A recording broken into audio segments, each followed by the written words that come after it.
ವೀಕ್ಷಕರೇ, ಸುದ್ದಿಯ ಸದ್ದಿಗೆ ಸ್ವಾಗತ. ನಾನು ಅರ್ಫ ಮಂಚಿ. ಭಾರತ ಸೇನೆಯ ಕರ್ನಲ್ ಸೋಫಿಯಾರನ್ನು ಭಯೋತ್ಪಾದಕರ ಸಹೋದರಿ ಎಂದು ಅಪಮಾನಿಸಿದ ಮಧ್ಯಪ್ರದೇಶದ ಸಚಿವ ಕುಂವರ್ ವಿಜಯ್ ಶಾ ಈಗಾಗಲೇ ಸುಪ್ರೀಂ ಕೋರ್ಟಿನ ಮೆಟ್ಟಿಲೇರಿದ್ದಾರೆ. ಅದಕ್ಕೂ ಮೊದಲು ಅವರು ತಮಿಳುನಾಡ ಪ್ರಮಾದಕ್ಕೆ ಕ್ಷಮೆಯನ್ನು ಕೂಡ ಯಾಚಿಸಿದರು. ಈಗ ಕರ್ನಾಟಕದ ಗೃಹ ಸಚಿವ ಡಾಕ್ಟರ್ ಪರಮೇಶ್ವರ್ ಅವರು ವಿಜಯ್ ಶಾ ವಿರುದ್ಧ ಎಫ್ಐಆರ್ ದಾಖಲಿಸಲು ಆದೇಶಿಸಿದ್ದಾರೆ. ಸೋಫಿಯಾ ಕರ್ನಲ್ ತಾಜುದ್ದೀನ್ ಕುರೈಶಿ ಅವರ ಪತ್ನಿ, ಬೆಳಗಾವಿಯ ಸೊಸೆ, ಅಂದರೆ ಕರ್ನಾಟಕದ ಸೊಸೆ. ಆದ್ದರಿಂದ ಪರಮೇಶ್ವರ್ ಅವರು ಕೈಗೊಂಡ ನಿರ್ಧಾರ ಸರಿಯಾಗಿಯೇ ಇದೆ. ವಿಜಯ್ ಶಾ ಸೇನೆಯನ್ನು ಮಾತ್ರವಲ್ಲ, ಕರ್ನಾಟಕವನ್ನು, ಇಡೀ ದೇಶವನ್ನು, ದೇಶದ ಜನತೆಯನ್ನು ಅಪಮಾನಿಸಿದ್ದಾರೆ.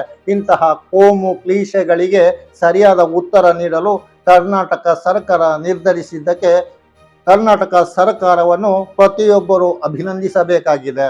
ಹೆಚ್ಚಿನ ಚರ್ಚೆಗೆ ತೆರಳುವ ಮೊದಲು ವೀಕ್ಷಕರೇ, ನಿಮ್ಮಲ್ಲೊಂದು ಅಪೇಕ್ಷೆ ಇದೆ. ಸಬ್ಸ್ಕ್ರೈಬ್ ಆಗಿ, ಶೇರ್ ಮಾಡಿ, ಕಮೆಂಟ್ ಮಾಡಿ, ನಿಮ್ಮ ಅಭಿಪ್ರಾಯವನ್ನು ನಮಗೆ ತಿಳಿಸಿ.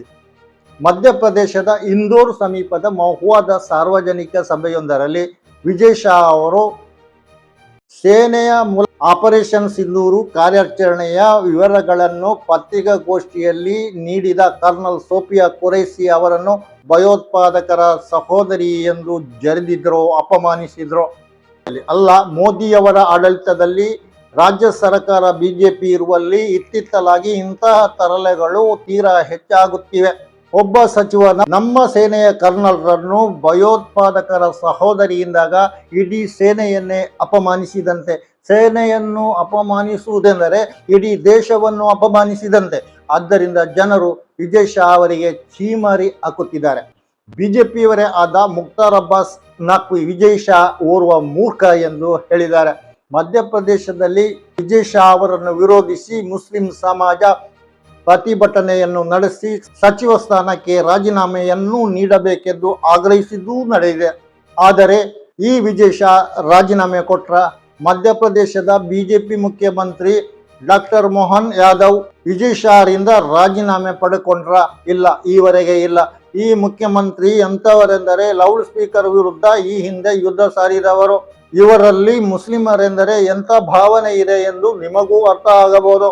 ಇಂತಹ ಮುಖ್ಯಮಂತ್ರಿ ವಿಜಯ್ ಶಾ ಅವರಿಂದ ರಾಜೀನಾಮೆ ಪಡೆಯುತ್ತಾರೆ ಎಂಬ ವಿಶ್ವಾಸ ಇಟ್ಟುಕೊಳ್ಳುವಂತಿಲ್ಲ. ಕರ್ನಲ್ ಸೋಫಿಯಾರನ್ನು ಭಯೋತ್ಪಾದಕರ ಸಹೋದರಿ ಎಂದಾಗ ವಿಜಯ್ ಶಾ ಮಂತ್ರಿ ಸ್ಥಾನದಲ್ಲಿರುವ ತಾನು ಜವಾಬ್ದಾರಿಯುತ ವ್ಯಕ್ತಿ ಎಂಬುದನ್ನು ಕೂಡ ಮರೆತಿದ್ದಾರೆ.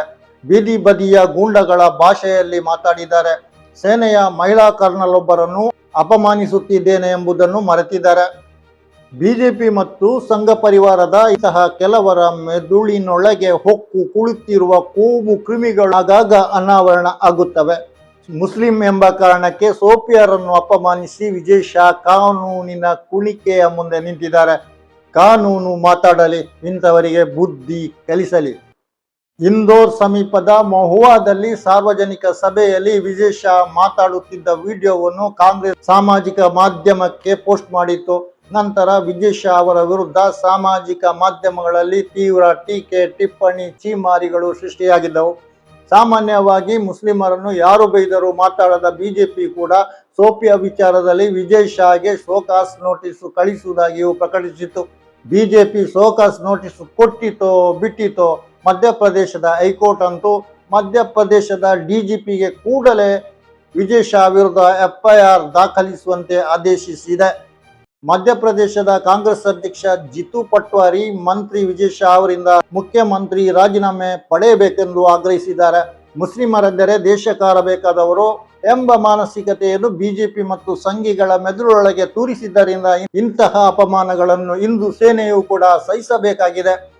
ವಿಜಯ್ ಶಾ ಕ್ಷಮೆಯಾಚನೆಯ ಹೇಳಿಕೆಯನ್ನು ನೋಡಿ.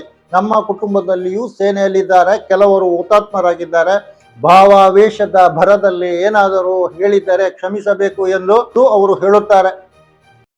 ಅಲ್ಲ, ಭಾವಾವೇಶದ ಭರದಲ್ಲಿ ಮುಸ್ಲಿಮರನ್ನು ಏನು ಹೇಳಬಹುದು ಎಂದು ಇಂಥವರ ಹಿಂದುತ್ವ ತಿಳಿದುಕೊಂಡಂತಿದೆ. ಸೋಫಿಯಾ ಮುಸ್ಲಿಂ ಎನ್ನುವ ಕಾರಣಕ್ಕೆ ಇವರ ಭಾವಾವೇಶ ಹಳಿ ತಪ್ಪಿದೆ. ಮುಸ್ಲಿಮರನ್ನು ಇವರು ಬೈದದ್ದಕ್ಕೆ, ದೇಶ ಕಾರಿದ್ದಕ್ಕೆ ಲೆಕ್ಕ ಏನಾದರೂ ಉಂಟಾ? ಜಗತ್ತಿಗೆ ಕೊರೋನಾ ಬಂದಾಗ ಮುಸ್ಲಿಮರ ತಲೆಗೆ ಕಟ್ಟಿ ತಬ್ಲಿಗ್ ಜಮಾತನ್ನು ಇವರು ಹಳಿದದ್ದೇ ಹಳಿದದ್ದು. ಪಹಲ್ಗಾಮ್ಗಿಂತ ಮೊದಲು ಉರಿ, ಪುಲ್ವಾಮಾಗಳಲ್ಲಿ ಹಾಗೂ ದೇಶದ ವಿವಿಧ ಕಡೆಗಳಲ್ಲಿ ಭಯೋತ್ಪಾದಕ ದಾಳಿ ನಡೆದಾಗಲೂ ಸಂಘ ಪರಿವಾರದಲ್ಲಿರುವ ಕೆಲವರು ಇಡೀ ದೇಶದ ಮುಸ್ಲಿಂ ಸಮಾಜದ ಮೇಲೆ ದ್ವೇಷ ಕಾರುತ್ತಾ ಮುಗಿಬಿದ್ದಿತು. ಬಿಜೆಪಿಯಲ್ಲಿ ಮತ್ತು ಸಂಘ ಪರಿವಾರದೊಳಗೆ ಮುಸ್ಲಿಮರ ವಿರುದ್ಧ ದೇಶ ಕಾರುವವರ ಒಂದು ಗುಂಪೇ ಇದೆ ಎಂದು ಎಲ್ಲರಿಗೂ ಗೊತ್ತು. ಸೋಫಿಯಾರನ್ನು ಅಪಮಾನಿಸಿದ ವಿಜಯ್ ಶಾ ಇಂಥವರಲ್ಲೊಬ್ಬರು ಎಂದು ನಿಮಗೂ ಗೊತ್ತು. ನಿಜವಾಗಿ ಅವರು ಸೋಫಿಯರನ್ನಲ್ಲ, ಸೇನೆಯನ್ನು ಅಪಮಾನಿಸಿದ್ದಾರೆ. ಆದ್ದರಿಂದ ಅವರು ದೇಶವನ್ನು ಅಪಮಾನಿಸಿದ್ದಾರೆ. ಆದ್ದರಿಂದ ಅವರನ್ನು ಪ್ರತಿಯೊಬ್ಬ ಭಾರತೀಯರು ಖಂಡಿಸಬೇಕಾಗಿದೆ. ಕರ್ನಾಟಕ ಸರ್ಕಾರ ಬೆಳಗಾವಿಯ ಸೊಸೆಯ ವಿರುದ್ಧ ಮಾತಾಡಿದ ವಿಜಯ್ ಶಾ ಅವರ ವಿರುದ್ಧ FIR ದಾಖಲಿಸಲು ಆದೇಶಿಸಿರುವುದು ಖಂಡಿತ ಶ್ಲಾಘನಾರ್ಹವಾಗಿದೆ. ವೀಕ್ಷಕರೇ, ನಿಮ್ಮ ಅಭಿಪ್ರಾಯ ತಿಳಿಸಿ. ವೀಕ್ಷಕರೇ, ಸುದ್ದಿಯ ಸದ್ದಿನಲ್ಲಿ ಈ ಹೊತ್ತಿನ ಚರ್ಚೆ ಇಷ್ಟೇ. ಇನ್ನೊಂದು ಕಾರ್ಯಕ್ರಮದೊಂದಿಗೆ ಇನ್ನೊಮ್ಮೆ ನಿಮ್ಮ ಮುಂದೆ ಬರುತ್ತೇನೆ. ನಾನು ಅರ್ಫಾ ಮಂಚಿ. ಸಬ್ಸ್ಕ್ರೈಬ್ ಆಗಿ, ಶೇರ್ ಮಾಡಿ, ಕಮೆಂಟ್ ಮಾಡಿ. ಜೈ ಹಿಂದ್.